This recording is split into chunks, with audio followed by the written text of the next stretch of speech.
Now let's consider Isaac Gervaise, an early 18th century writer on economics. We don't know much about Gervaise, but he was born as a Huguenot and his family moved to England.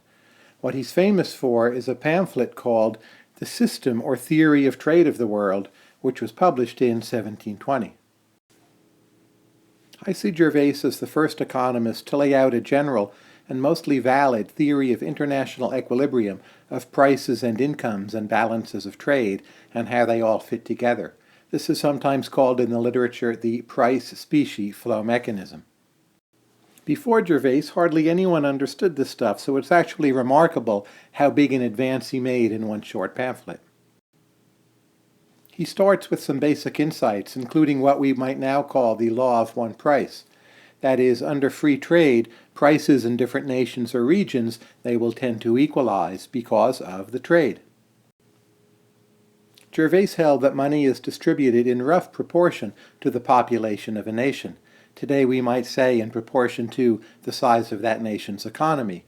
Keep in mind, this is a world here with a gold standard and fixed exchange rates, at least for the countries Gervaise was talking about. And to the extent your country had more population or more economic activity, well, to that extent it would attract in more money. The key parts of the pamphlet are the comparative statics. So, for instance, he considers the question, what happens if credit goes up in one country, as a kind of thought experiment? And he notes quite correctly that in that country, prices will go up, prices, P here, and also in that same country, nominal incomes will go up. The real advance is that he understood how that would bring about a subsequent re-equilibration. For instance, in this home country, now that prices have gone up, well, how does that change relative price ratios? It means it is harder for that country to export, and the higher incomes in that country mean that people have more to spend, and they are more likely to import commodities from abroad.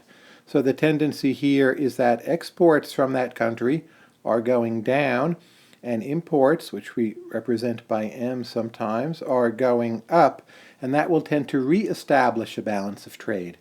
What's really neat about the exposition is that Gervaise sees both a price effect from the change in relative prices and an income effect from the higher incomes in the country where credit has first gone up.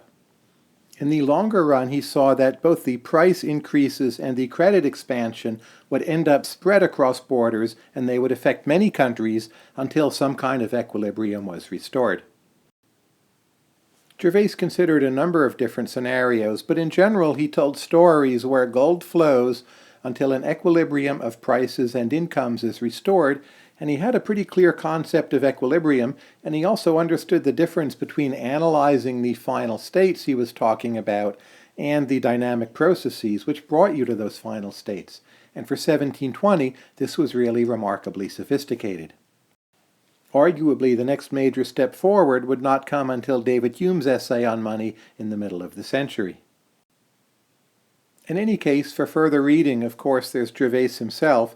His work you can buy in paperback form. It's actually pretty intelligible.